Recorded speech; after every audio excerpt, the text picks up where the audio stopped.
Halo para penggemar fisika, sekarang saya akan menjelaskan mengenai energi potensial pegas.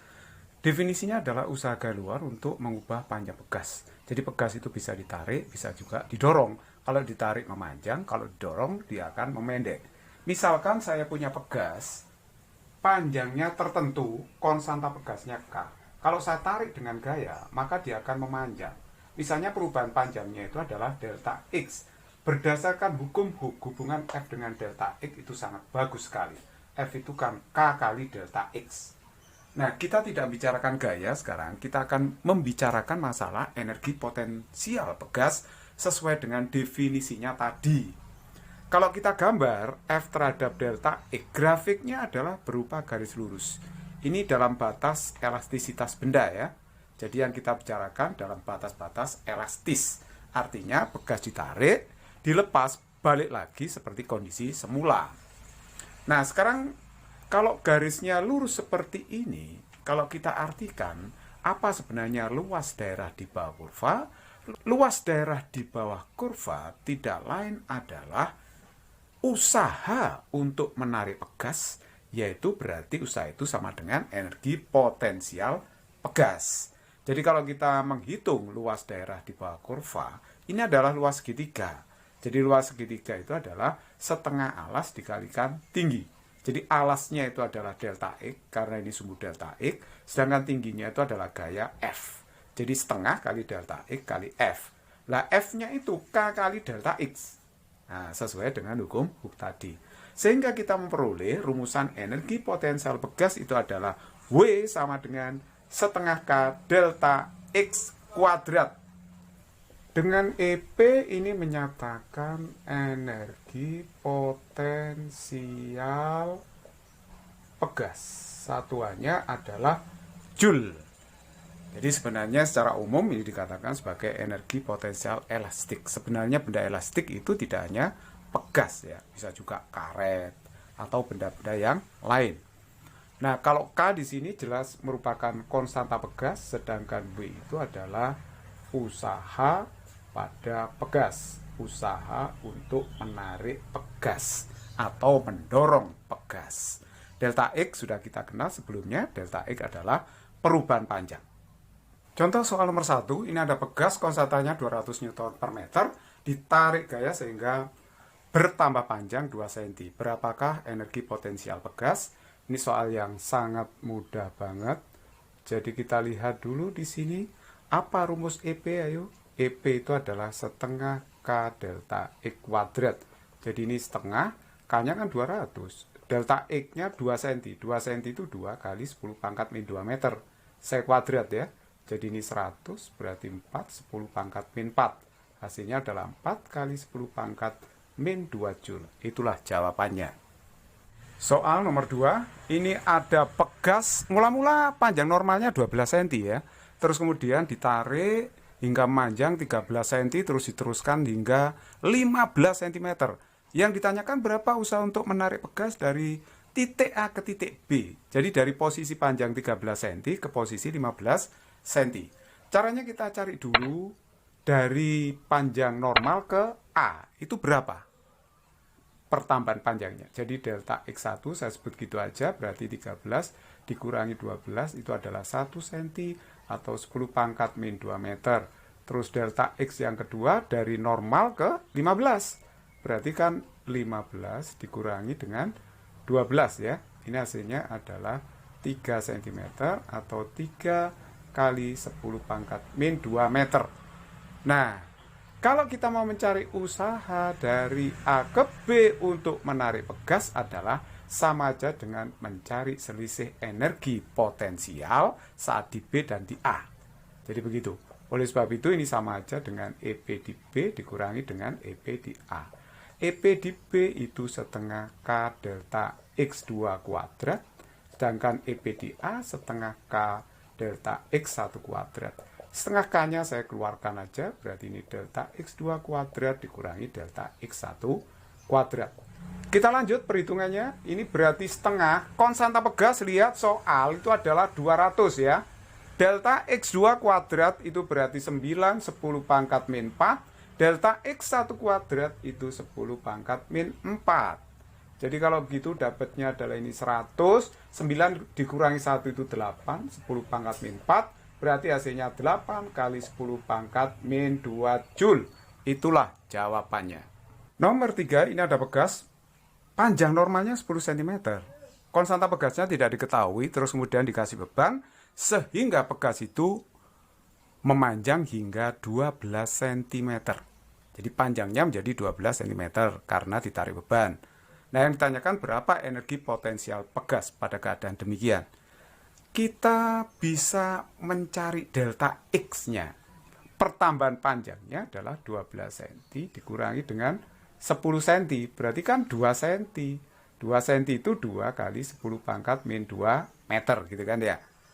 Pegas ini bertambah panjang karena ada beban, ada W, ada berat beban. Jadi nanti dilawan oleh gaya pegas yang arahnya ke atas. Nah, kalau sudah tidak molor lagi, berarti terjadi kesetimbangan gaya-gaya, sigma Y 0, berarti kalau begitu nanti F-nya itu kan harus sama dengan W.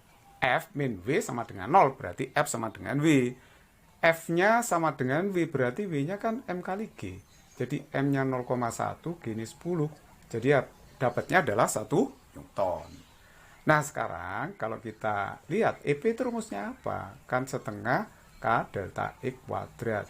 Saya bisa menulis seperti ini.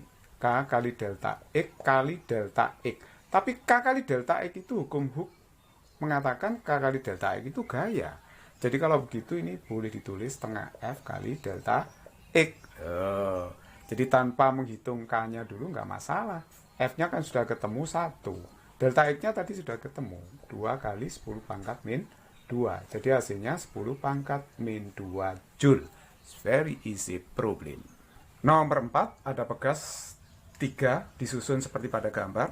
Konstanta pegasnya sudah diketahui, digantung beban pada pegas yang paling bawah 10 Newton. Ditanyakan usaha gaya berat beban untuk menarik sistem pegas. Jadi gaya berat itu akan memolorkan sistem pegas. Caranya kita cari dulu berapa K total sistem. K1, K2 itu paralel. Di paralel itu berarti dijumlah ya. 100 tambah 500, 600. Seri dengan 300. Berarti kalau begitu nanti rumus K totalnya pakai ini. 1/K total berarti 600. Paralelnya K1, K2 diseri dengan 300. Disamakan penyebut 600, 1, 2. Berarti K totalnya 600 bagi 3. Nah, itu adalah 200 Newton per meter. Lah K totalnya sudah ketemu. Kalau tanya usaha untuk menarik sistem pegas, itu kan berarti setengah katot dikalikan dengan delta X total seluruhnya ya. Nah, sekarang mari kita lihat di sini ya. Katotnya itu kan bisa saya tulis gini. Katot kali delta X dikalikan dengan delta X. Nah, hukum Hooke mengatakan bahwa yang namanya F itu kan katot dikalikan delta X. Delta X itu delta X total ya maksudnya. Nah, F itu adalah gaya berat benda ini. Jadi W sama dengan katot dikalikan dengan delta X. Nah, akhirnya kita bisa substitusi. K total kali delta X itu adalah F tidak lain adalah W. Jadi saya tulis W di sini. Delta X itu berarti F dibagi dengan apa? Katot. Berarti F itu W ya. W dibagi dengan katot. Seperti ini. Jadi kalau gitu setengah, W-nya ini kan sudah tahu. 10. Nah, ini 10 lagi. Katotnya adalah 200. Jadi ini bisa kita coret ya. Nah, kita coret berarti 1/4 Joule. Nah, inilah hasilnya. 1/4 Joule. Untuk soal seperti pada gambar, berapakah usaha untuk menarik sistem pegas dari titik A ke titik B? Baik, soal ini kita bisa jawab dengan sangat mudah. Kalau pegas ini ditarik dari posisi A ke B, maka pegas yang atas molor seperti ini, yang bawah molor seperti itu. Ini kan bisa dicari berapa panjang pegas setelah molor ini. Nah, misalkan saya namakan aja di sini X. Ini X misalnya gitu ya. Berarti X-nya itu kan bisa dihitung dengan rumus Pitagoras. Karena ini siku-siku ya di sini. Jadi Pitagoras mengatakan akar apa? Akar 20 kuadrat plus 15 kuadrat. Nah, ini berarti kan 20, 15, 25 ya, cm. atau boleh tulis 25 kali 10 pangkat min 2 meter. Sehingga kalau ini kita sudah tahu X-nya itu 25 cm, kan panjang normalnya ini 20, sekarang jadi 25. Jadi kalau begitu pegas yang atas, perubahan panjangnya adalah 25 dikurangi 20, berarti 5 cm alias 5 kali 10 pangkat min 2 meter. Begitu juga pegas yang bawah, karena pegasnya sama panjang itu ya. Nah, jadi kalau begitu, usaha yang dibutuhkan untuk menarik pegas dari A ke B itu adalah EP1 ditambah dengan EP2. EP1 untuk menarik pegas 1 itu setengah K kali delta X1 kuadrat. Untuk pegas yang kedua, setengah K delta X kuadrat. Nah, tetapi kita tahu bahwa delta X atas bawah itu sama. Jadi, di sini delta X1 sama dengan delta X2 sama dengan delta X. Ya ini. Jadi kalau begitu saya bisa tulis ini setengah K delta X kuadrat plus setengah K delta X kuadrat. Berarti ini hasilnya adalah K kali delta X kuadrat. Nah, sehingga kita tinggal masukkan aja, K-nya sudah tahu itu kan. Ya 200. Delta X-nya itu ini. Jadi 5 kali 10 pangkat min 2 di kuadrat. Jadi ini 200 kali 25 kali 10 pangkat min 4. Jadi hasilnya berapa ini? Ini 2 kali 25 itu 50. Berarti 5000 kali ini. Hasilnya adalah 0,5 Joule. Nah, itulah jawabannya.